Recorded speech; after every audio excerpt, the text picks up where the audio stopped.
पहले जब यहाँ पर लालू जी की सरकार थी तो वो भी चुनाव से पहले कह देते थे कि डब्बे से बक्से से जिन निकलेगा।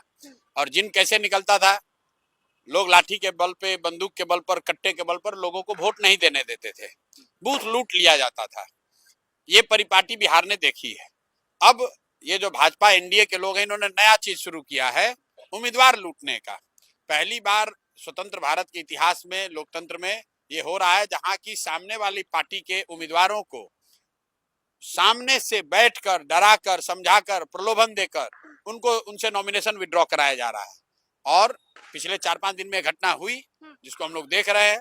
और देखने के बाद आज मैंने प्रेस में बताया है कि भाई देश की जनता देखे कि जिस दानापुर से भाजपा बता रही है कि रीतलाल यादव बहुत बड़े क्रिमिनल हैं, बहुत बड़ा बाहुबली नेता है, उनके सामने भाजपा को वोट पड़ना चाहिए, वहां पर जनसुराज का जो उम्मीदवार अखिलेश कुमार उर्फ मुटुर शाह, जो उस दिन नामांकन के अंतिम तिथि के दिन गायब हो गए, लोगों ने कहा कि रीतलाल यादव ने इनको उठा लिया। पूरे दिन कहाँ गए अखिलेश जी, कहाँ गए मुटुर शाह, कहाँ गए?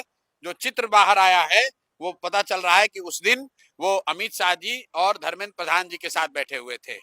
तो मेरा सीधा सवाल ये है कि सर, आप दुनिया के सबसे बड़े पार्टी के नेता हैं, आप गृह मंत्री हैं, एक सज्जन शिक्षा मंत्री हैं, आप चुनाव के नॉमिनेशन के दिन जन सुराज के उम्मीदवार के साथ उसको अपने साथ क्यों बैठाए हुए थे? वो क्या कर रहे थे?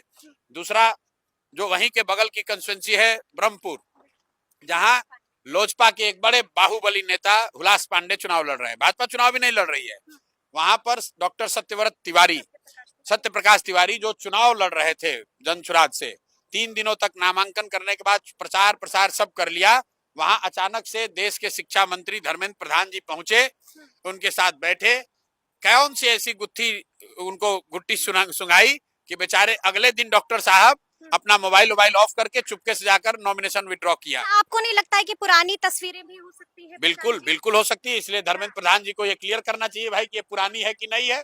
हमने कैमरे पर बोला है कि अगर ये जिस दिन डॉक्टर साहब ने अपना नॉमिनेशन वापस लिया है उसके एक दिन पहले की तस्वीर नहीं हो तो धर्मेंद्र प्रधान जी क्लियर कर दें, मैं राजनीति से संन्यास ले लूंगा। राजनीति से संन्यास? ये बाकायदा इन्होंने जब जनसुराज की ओर से नॉमिनेशन फाइल कर दिया, प्रचार प्रसार शुरू कर दिया, भाजपा के नेताओं को ये डर हुआ, लोजपा के नेताओं को कि अब वो चुनाव हार जाएंगे, तब इस देश के शिक्षा मंत्री, मैं बहुत जिम्मेवारी से कह रहा हूँ, देश के शिक्षा मंत्री धर्मेंद्र प्रधान जो बिहार में चुनाव के प्रभारी हैं, ये उस डॉक्टर के घर गए, रात में उसको किसी भी तरीके से समझाया हो, डराया हो, प्रलोभन दिया हो, मैं नहीं जानता हूं, लेकिन अगले दिन उस डॉक्टर ने अपना नामांकन वापस लिया है।